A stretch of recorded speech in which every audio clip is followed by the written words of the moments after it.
Welcome to Tech Startup Stories, hosted by Natalie Binns. This is the podcast that takes you behind the scenes of the B2B startup world. Hi, I'm Natalie Binns, and after many years as a marketing leader in the B2B SaaS industry, I set up Hey Gabby to support startups and scale-ups with their go-to-market and growth needs. I work with so many great founders, and that's led me to want to hear their stories and share them with others. And that's why I set up this podcast. So let's get into this week's podcast. Hi, everyone. Welcome to this week's podcast. This week, I get to speak with Sofia Hamilton, who is the COO and one of the co-founders of Souk. Welcome to the show, Sofia. Thank you so much for having me. It's lovely to be here. I'm so glad that you've come on the show. Your company is quite early stage, and I think you've rolled out of Antler, haven't you?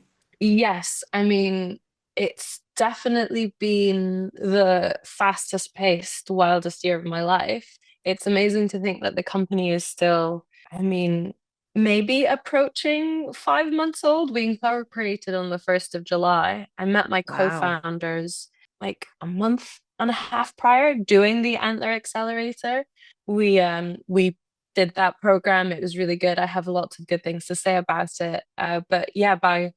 Incorporated 1st of July, got the VC money from Antler by the 1st of August, closed down the really sort of like pulled together MVP non-scalable solution that we were testing the market with. And then when we got the money, built out the like actual scalable solution. And we actually accidentally sold our first seat mid-September because one of our pilot users who already had credentials logged back in and was like, oh my God, this is great. I'm ready to buy. And we were like, okay, if they're ready to buy, we should be selling it as it is. Keep building it out because the vision's much bigger than what we had at that point. But yeah, like, you know, that's that stereotypical thing of build the plane as we're flying it. We were like, okay, I guess we have to start like pushing because traction means everything in our space. And you want to show the market that people want desperately what you're trying to sell.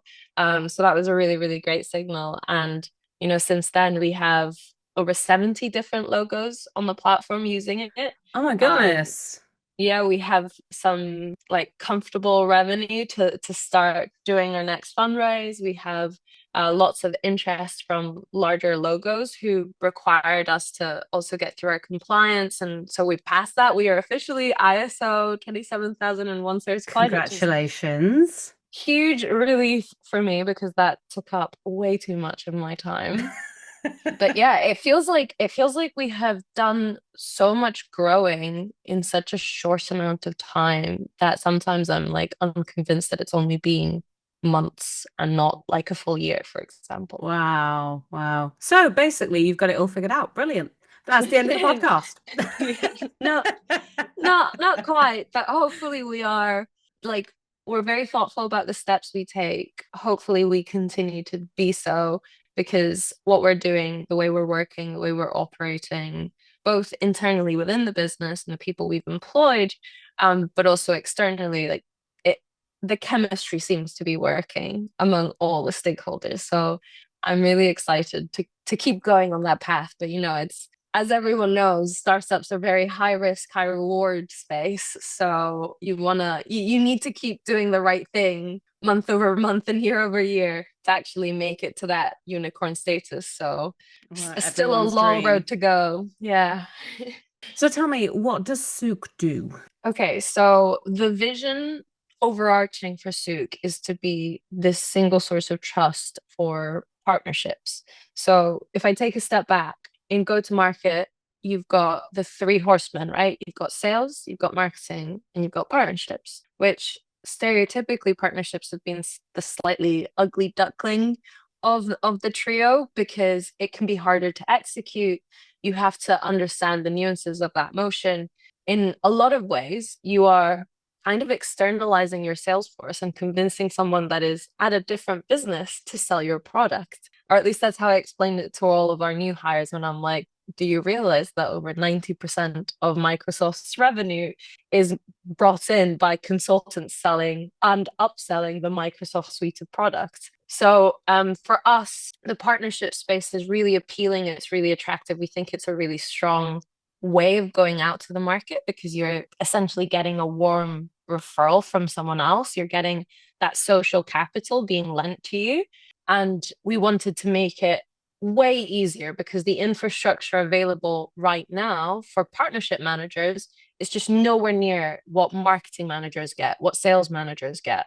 And so our sort of three core pillars are: how do you find the best partnerships and the best businesses to partner for your company?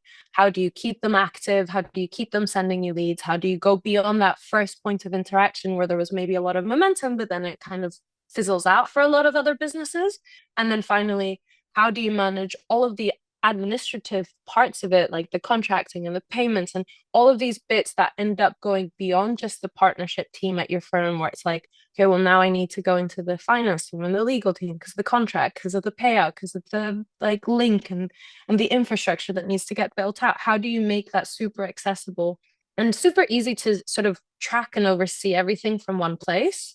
So that's what we do at Souk. We find, track, and pay out all of your business partners. Okay, so now I'm thinking, where were you 15 years ago when I really needed you? Channel is something, and particularly in the SaaS space, and cybersecurity being a big space from my personal experience, is so important. And I think it's been a long time coming to find the right tech to solve those problems, because it has been quite a manual process. And yeah, there's little bits out there, but I think what you're solving is a real problem. How did you guys come up with the name? My co-founder actually like bought the domain prior to even deciding exactly what business he That's wanted to risky. go into. So he actually, I think he picked it out because he was like, this is a flexible enough term that regardless of how we pivot, it could still be a good fit. Mm. And ultimately, I think we've all just become very endeared to it because we've been like working so hard building under this name that it's now stuck. Like we are all very, very attached to it. And Souk does actually mean marketplace in Arabic, which in a way, given that we have like a typical marketplace has that issue of you have to source people for the supply side, and then you have to source another set of market for the demand side. But we've kind of solved for half that problem, because in our database, which already has over like 300 million people and over 1 billion data points connecting them all, that's like people all over the world. And because we are, the way that we search essentially scrapes information from, the company's website, the individual's LinkedIn, blog posts, journalistic articles, like any text that is publicly available. We've solved for that supply side of the marketplace so that it's kind of infinite. It's everyone available on the globe who has the digital presence. And so what we concern ourselves is with the other side of the market, which is how do we make sure that they find the right people to partner with? So So it does work. let's go back to your the fact that the three of you, I think is there three of you as Yeah. co-founders? Yeah. You've known each other a month and a half before you kind of set up the business. I mean, that's huge. What have you guys done to try and like almost fast track building that rapport and relationship to the point of, okay, we really want to build something together? Um, the way that I first interacted with each of my co-founders was very, like it was very personal. Like the first time I interacted with my CFO, Io, whose background is infrastructure at GitHub, he is just so clever, and the man is like a dog with a bone with the problem. He just won't let it go until it's solved. And I actually came into Antler with a completely different business idea that I suspected was probably more lifestyle than VC backable, but I'd given them evidence that I was like the right personality to be building a VC business, but I still wanted to figure out, okay, how do I technically build this out? And so I pitched to Aya, I was like, this is what I'm trying to build. And I know it's just at my fingertips. I could almost do it if I just knew a little bit more about tech and how the infrastructure gets done and orchestration essentially. And he kept laughing at me, being like, "You're really lazy. You just want the system to do everything for you." And I was like, "Yeah, of course I do. I want to automate every possible part that is automatable, because then the system essentially runs on its own and I can just do the fun bit." And he was like, "Okay, let's do this." And he stayed with me from like 4 p.m. till midnight, building this out, just having a laugh, actually solving the problem. And he was so generous with his time and knowledge and what he thought he could contribute, expecting zero in return. He was like, "This is just your side project. You love this. I'm here to help." And I thought that that was such a like wonderful mentality to have, of being like, there's a problem, let's explore it together. Let's not like put so much pressure in figuring out, oh, how, if this becomes something, how are we going to split the equity? How are we going to do this? How are we going to do that? It's like, slow down. Let's first figure out if the problem is worth solving, if it's solvable, if there is money in it. Like, we can get to those decisions later on. Because I think a lot of people get so caught up when they're like first trying to decide if they're going to partner up, in terms of like, well, what do I get in exchange for giving you my time? And it's actually like, no, what do we get together if we pull resources? So that was how I met Ion. He was someone I met early on in the accelerator program. Antler actually advises you to begin with to always focus in first on people who are like your counter opposite. So if you're commercial, which is what I was like positioned as, you should always go speak to the technical people in the room first, which is what I was. So it wasn't until about week 3, or maybe even the beginnings of week 4, that I actually started to have, no, it was week 3, because it was just before my birthday, that I started to have conversations with some of the commercial people in the room. And I'd seen Leo pitch. Leo's my other co-founder. His background's in sales and partnerships, and he's been part of some of the fastest scaling businesses across Europe, including Deal. He was pitching the partnership space, and he was talking about all of the problems. And I immediately quite like that, because for me, as my background being in finance and in economics, like, I can break down the value of a problem far easier than I can like someone's idea or solution, because an idea and a solution is very subjective. You need to test out whether it's going to work or not. Whereas a problem, it's easier to quantify, because you can say, well, this is the amount of time it's robbing of people, and this is the salary that they get paid. So you can very quickly go, well, this is the monetary starting value of that problem. And when Leo was pitching his space, I kept thinking about how my dad, who has been a serial quite successful entrepreneur, built his entire, like all of his businesses based on essentially being a middleman who had a really strong Rolodex. He really knows people, and he knew how to put people in contact and how to be in that flow of information and funds and resources. And when Leo was pitching the partnership space, I was like, I feel very familiar with the way that that motion works. And if the problems are as he's describing them, I have a few ideas. And we essentially went out to coffee. It was supposed to be like a 15-minute chat just for me to share my ideas, because I am of the belief that you should be quite generous with ideas and context and information, because like that, people end up reciprocating in ways that you can't predict. And also, it's my brain. Like, I can come up with more ideas just like that one because it's mine, right? So I don't need to hold on to everything. And so it was meant to be 15 minutes. We ended up talking for about 2 hours. And by the end of that, I was like, I could see myself pursuing like work in this space. Like, I actually find it truly interesting. And he was like, oh, okay, well, what do you need to be fully convinced? Like, what do you need to come on board? And I said to him, I was like, well, I trust what you're saying, but I want to verify it. I'd need like at least 20 calls with different sized companies actually saying, yes, this is what the partnership motion looks like in SaaS. These are problems, and no leading of the witness. Like, I want to hear it from them. And I think within a week, he'd organized over 20 calls, and we'd been speaking to companies all the way from like SMB to Series E businesses. And I'd done some of my own research and contacted some people. I have, because of my background in finance as an investor, I have still a lot of C-suite management on my phone who I can message and be like, by the way, how do you think about this problem? And is this something like, is this a big channel for you guys? And how do you quantify it? And all signs were pointing to, yeah, this is a real thing, that if we solve it, it will be meaningfully value additive to a lot of different sectors. And so that was like the week after we met, we did all those calls. But we had that first chat on a Thursday. On a Friday, I took Leo to a founder house party in London because I'm part of lots of Founder house ecosystem. party. I didn't even know Yeah. that was a thing. I'm part of a lot of communities in like startup world because I love yapping away to people. So I find myself in a lot of like, I don't know, situations where it just attracts a lot of cool people that are interested in building out their own ideas. And so I took him to this house party, and I think we were out till like 3 a.m.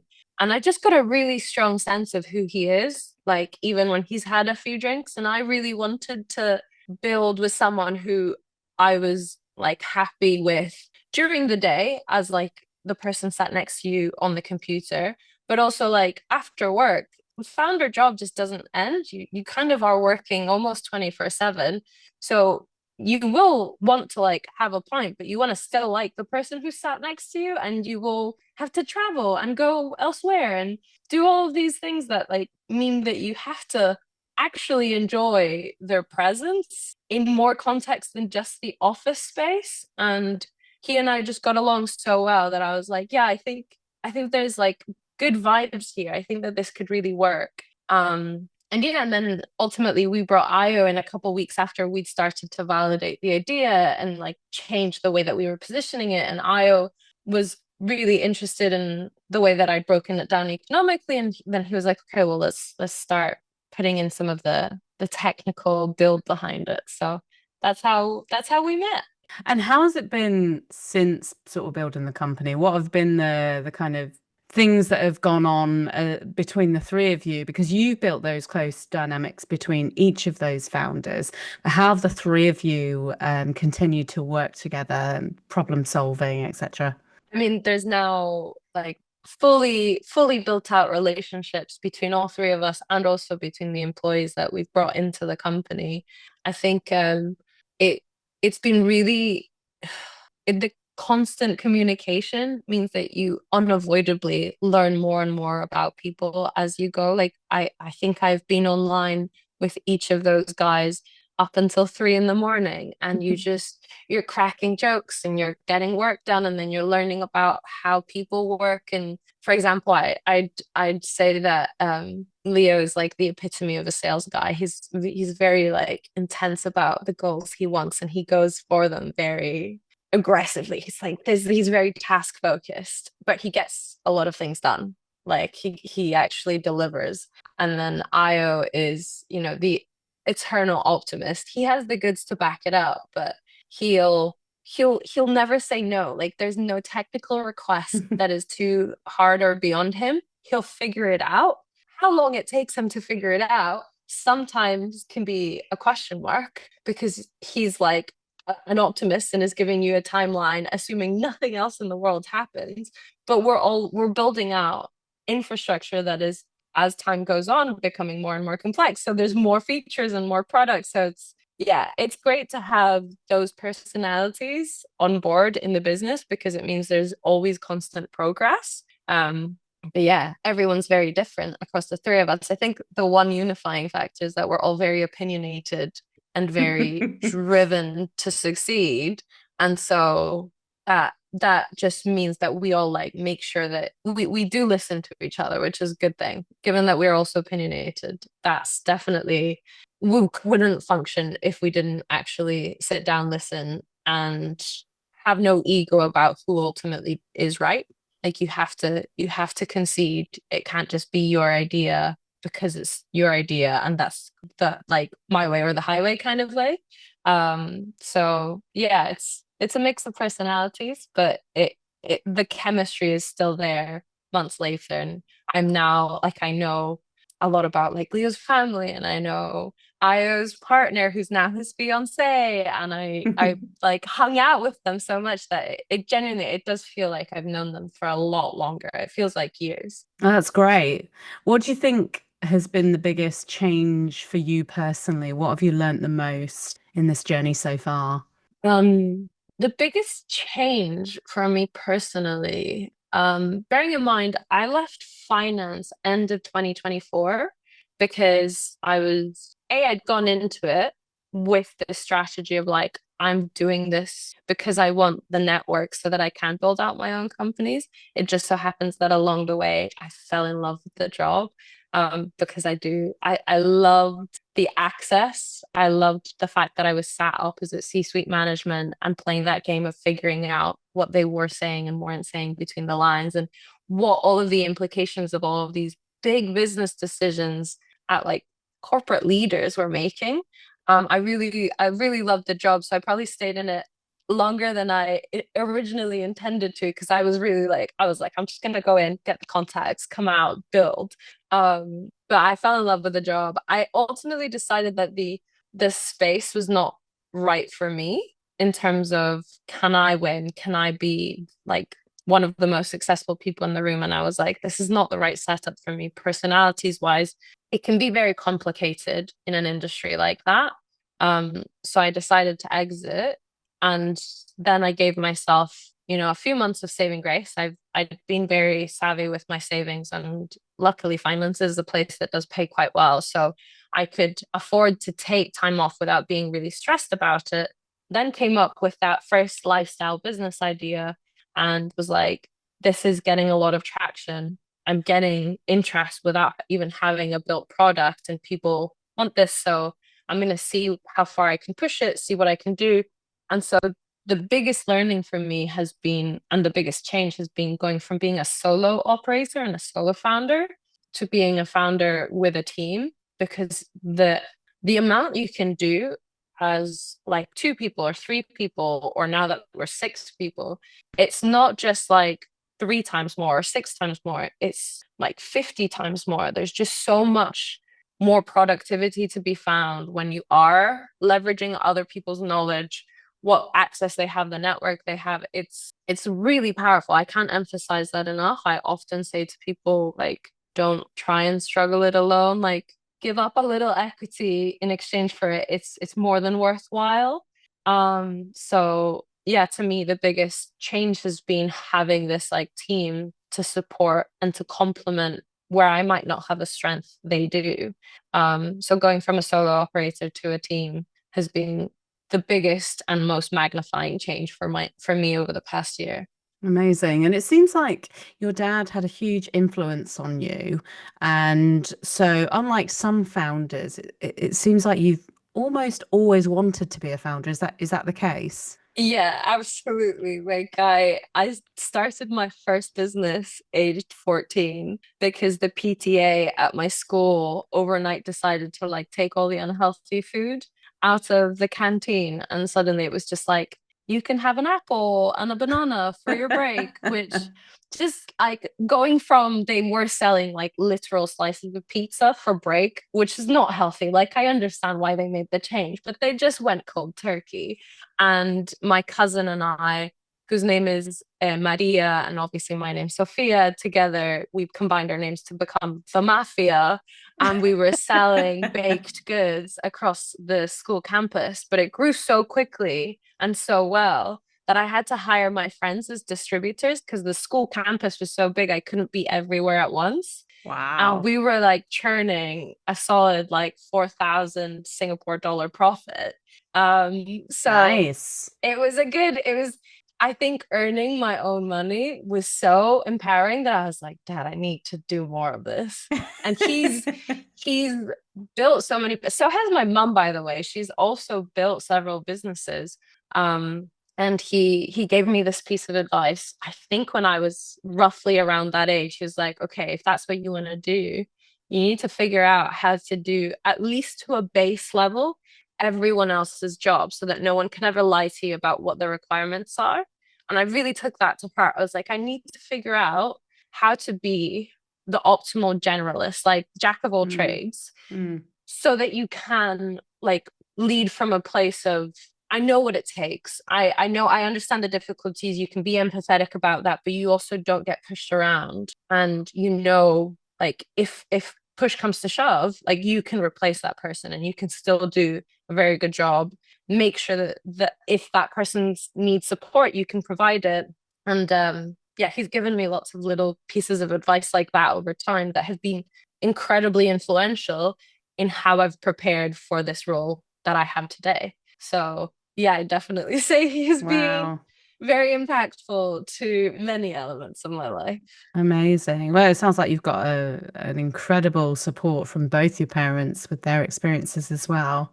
Yeah. So going back to Souk, you started out, you managed to get some users. What was your kind of route to channel? How did you kind of go out and figure out who you were going to go after and what the priority was and how to win your first customers? So this ties in really well to advice that I'm currently dishing out to a lot of people who are asking me about how to go into an accelerator or build their own business, which is back to the basic question of like, why you as a founder? And the two strongest ways to answer why you is because either you have some like academic or career experience that goes really deep into understanding that space and the problems faced within it. And the second one is that you have a really strong network in that space that you're trying to tackle. So you know a lot of people. And they usually, if you have one, you often have the other. Some people over-index on one or the other. And so most of our customers have initially come from our network. Like it's people that we've already known in like past chapters of our lives who back us, are willing to trust us. They're like willing to lend their social capital to make some requests internally to their businesses to be like, hey, like they're building something out. I've seen their plans. I've seen their like MVP, their demos. It would genuinely be helpful to have that like tool, but also like I know that they're early, but I've worked with them or I've interacted with them. They are really impressive people. They're really driven. Like I back them to figure something out.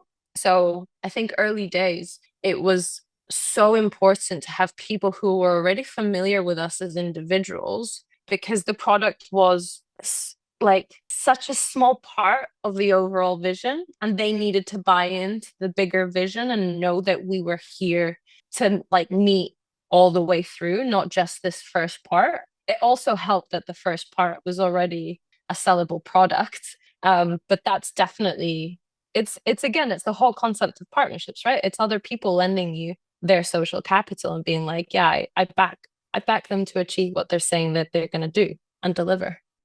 So are you going to be using the channel to promote Souk? Oh, we already do. We use our own platform in so many ways, and I mean, I use it for we all use it for our hiring. We use it for like to scope out who might be the best people because it's got a really strong research function. We also use it to target our customers. We also use it to figure out who our competitors are. We use it for our channel strategy because we're just deploying out this like mass outreach campaigning feature, which makes it a lot easier to deliver our marketing strategy. So yeah, Souk is like the tool itself is pretty integral to the way that we operate and meet the market when it's like brand new and fresh. It's actually something that I want to build out a case study for January, which is like how we have accumulated, you know, over 100K in pipeline just through our own platform. Like it's such a strong case study to be like the evidence is the ability that like it's what we've been able to execute, right? We've used our own tool. And yeah, it's definitely integral. Brilliant, brilliant. So I guess my last question is, in terms of advice that you would give to other individuals out there that are perhaps very early stages or even thinking of an idea or wanting to take the plunge to become a founder, what advice would you give those folks? I've already said don't don't push yourself to try and work alone when adding other people can magnify your impact. So I'll try and come up with something else.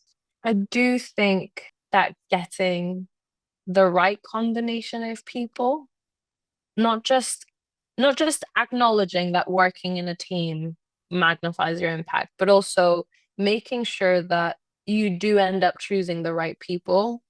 As a solo founder, for a while, I was looking for a CCO, and at several stages, I was getting really frustrated because I was like, we could just be moving so much faster if I had that person in place. Doesn't matter who they are, but actually it does. Like it definitely impacts you for so many years to come. Even if you're slow to start, making sure that they're the right people and building bridges with the ones that aren't so that they can make those introductions. Like from the people that you know, you already are aware of like who does what, who knows what, but they also have a network of their own. They can make introductions, and you never know, like it might be the friend of a CTO that actually ends up being your CTO because they're a better match for you. So don't like burn a bridge just because that person's maybe not the right individual to co-found with you. Keep going, keep pushing degrees further in terms of their network. Always ask for an introduction, and be really open about that, I guess, is my best advice for someone who's thinking about going in. Don't do it alone, and be very pushy about finding the right person by like always asking for more introductions from the people you meet. Brilliant. Sophia, it's been an absolute pleasure to speak with you today. I am really invested in your journey and looking forward to getting you back on the show in perhaps 12 months' time so that we can hear all the amazing things that you guys are doing. I'm sure you're going to be even bigger and better when I speak to you next time. Thank you so much for having me. I really appreciate it. That's it for this episode of Tech Startup Stories. Have a story you'd like us to share or a topic you'd want to cover? Reach out and we'd love to hear from you. Until next time, take care.